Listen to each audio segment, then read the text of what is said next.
Jadi kalau dilihat dari samping itu dia nggak boleh gerak ini, nah goyang maju mundur gitu ya teman-teman, nggak boleh maju mundur. Itu namanya end-play apa ya, kalau end-play itu aksial apa radial gitu sih, gue lupa.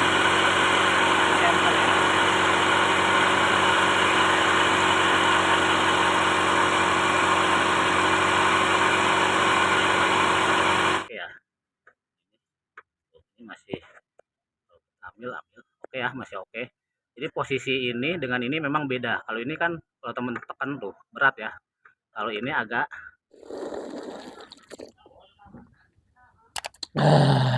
mantap.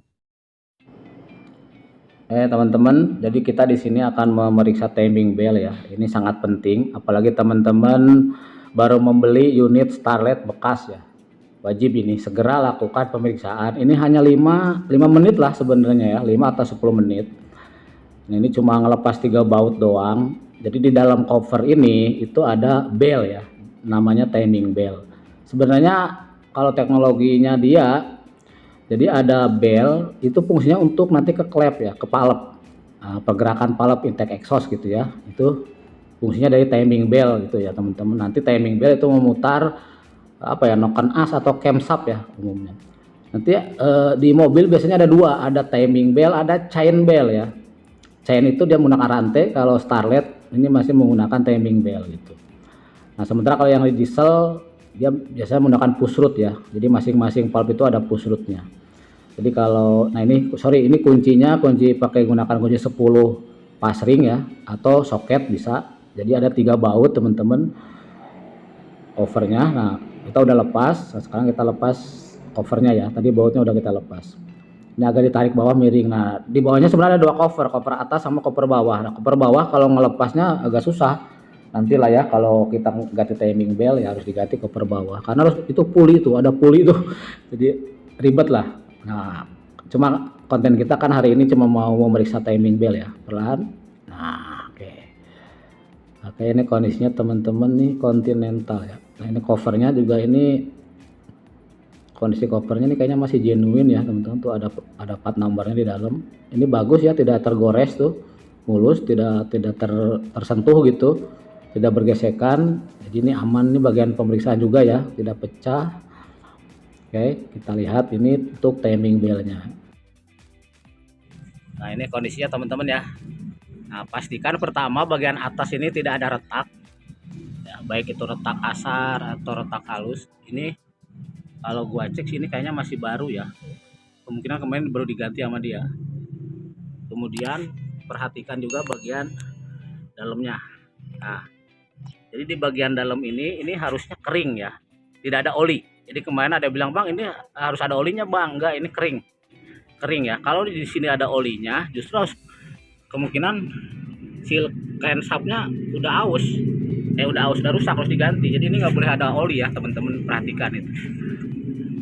Oke, ini nggak ada retak, aman. Kemudian ini juga ya, perhatikan nih. Nah ininya kelihatan nggak ya? Nah dia juga jangan sampai ada retak ya teman-teman, aman ya. Ini kayaknya baru diganti sama dia kemungkinan. Sebentar aku kasih itu dulu, kasih apa namanya, sorry, kita kasih center dulu ya. Nah ini sorry agak ngeblur ya. Nah ini aman ya teman-teman, ngeblur, sorry ngeblur ya. Nah ini aman ya, bagian ininya. Nah, ini garis-garis ininya aman ya, tidak retak. Kalau ini sih masih bagus, masih oke kalau menurutku. Kemudian perhatikan juga gigi-giginya ini ya. Nah giginya ini harus kena nih, ini nggak boleh ada celah. Misalkan ada celah gitu, nah, ini harus rapat ya. Pas nih rapat nih, nah rapat. Nah ini rapat semua ya, maksudnya celah ini ya, celah ini itu nggak boleh ada misalkan ini kan menunjukkan ini patah gitu ya. Ini masih rapat. Jadi bel ini nggak ada retak, ini juga masih tinggi ya teman-teman, tuh masih tebel, masih oke. Ini ada sebenarnya ada standarnya nih, ketebalannya berapa gitu, tapi ini Kemudian ini masih tebal, masih bagus. Kemudian ini juga masih presisi ya, ke lubang-lubangnya, ke celah-celahnya tuh masih presisi. Kemudian di sini nggak ada oli, bagus, kering ya teman-teman. Jadi memang ini kalau gini memang bekas dia bersentuhan tuh. Nanti kita bersihkan. Kalau bersihkan bisa pakai CRC atau WD ya, disemprot aja, tapi jangan terlalu banyak. Ini udah ada oli nih, oh berarti kemudian dari seal ini nih, dari seal ini atau udah ada indikasi mas, seal ininya ya, silin noken as atau camshaftnya udah mulai itu. Nah, tapi belum parah ya. Bagian bawah sebenarnya bisa kita cek juga, tapi harus dibuka cover ya, tuh ada tension gearnya. Oke, sekarang selanjutnya yang kita cek adalah kekencangannya dia ya. Perhatikan teman-teman tuh, ini sebenarnya ditekan, ini jaraknya sekitar 7 sampai 8 mili kalau nggak salah ya. Ini masih oke. Jadi terlalu kencang juga nggak boleh, terlalu longgar nggak boleh. Nah, nanti adjustmentnya ada di tensionernya. Nah, di sini nanti ada di bagian dalam ya. Kalau cek sini oke ya. Ini masih ambil oke ya, masih oke. Jadi posisi ini dengan ini memang beda. Kalau ini kan kalau temen tekan tuh berat ya. Kalau ini agak agak. Ini oke teman-teman ya. Oke, terus ini juga tebal ya teman-teman tuh, tidak termakan. Jadi kalau misalnya teman-teman cek termakan ini aus sebelah, ini juga mending segera ke bengkel diperiksa kah, apakah pemasang tensionnya miring atau apa ya, jadi dia nggak belen. Ini full rata ya teman-teman, masih oke. Ini bautnya juga nanti kita cek kekencangannya ya teman-teman. Oke, sekarang udah kita tahu kondisi seperti ini. Langkah selanjutnya adalah kita memeriksa putarannya ini. Jadi kita hidupkan low idle aja sambil kita lihat putarannya, dia belen nggak ya, perhatikan dulu. Oke, kita cek hidupan dulu ya.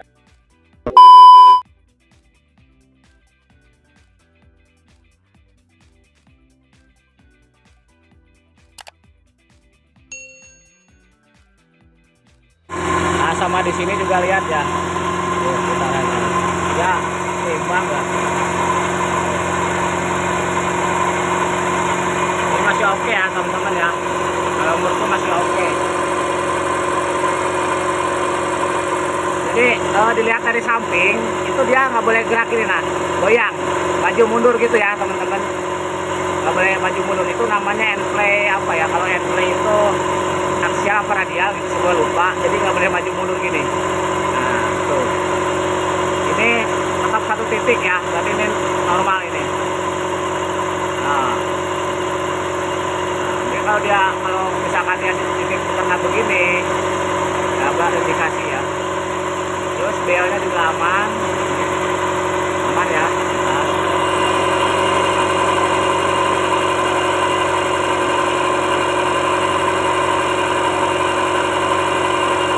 ini aman. Terus dari depan, nah ini ya, dari depan tuh teman lihat, kalau dari depan seperti ini.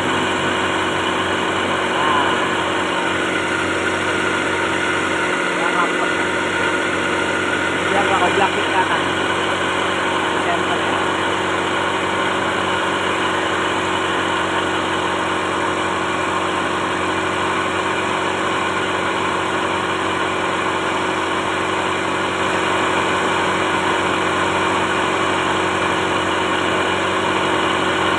Aman ya.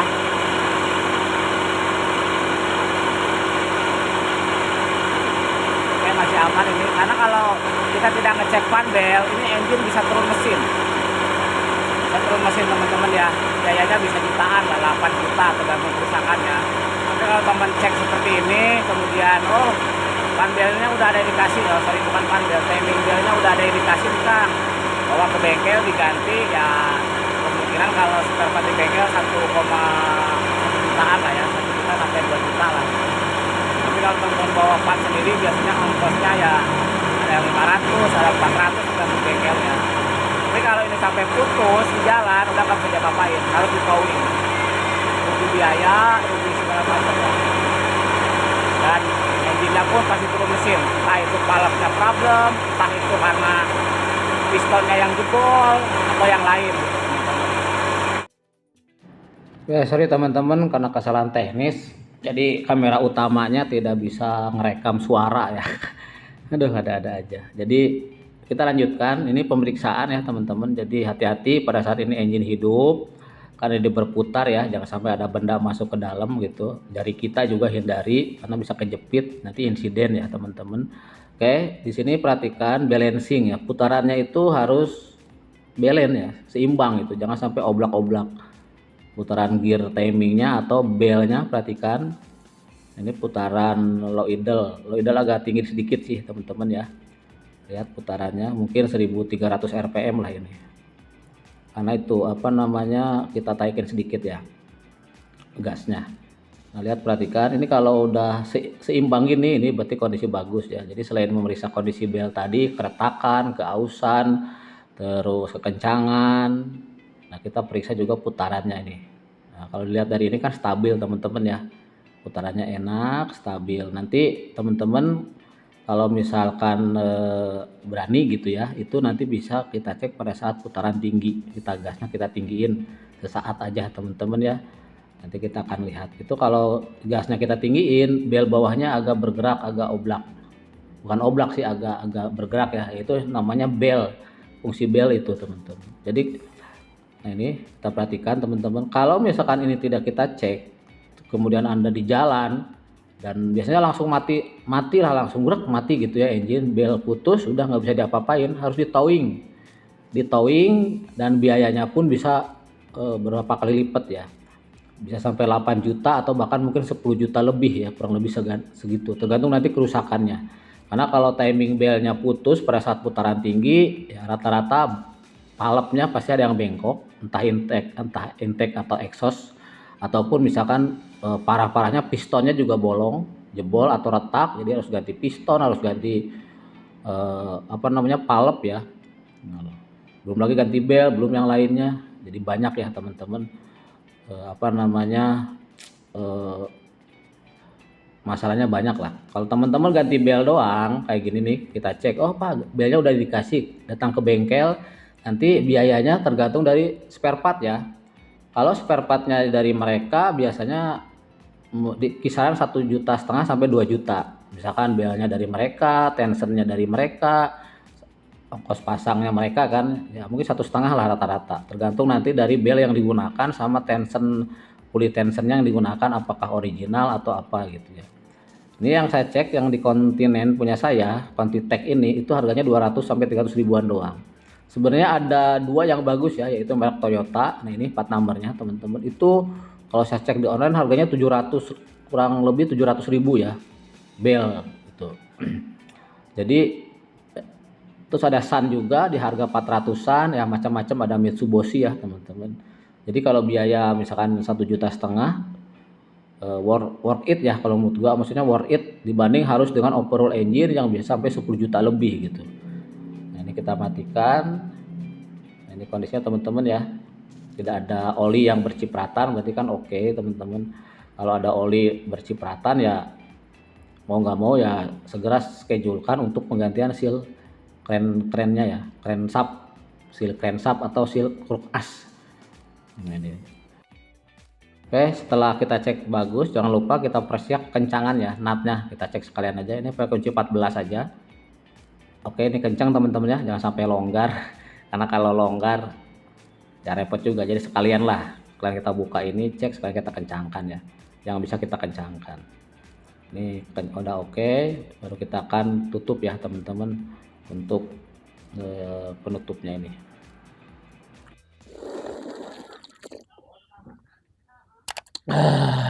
Mantap.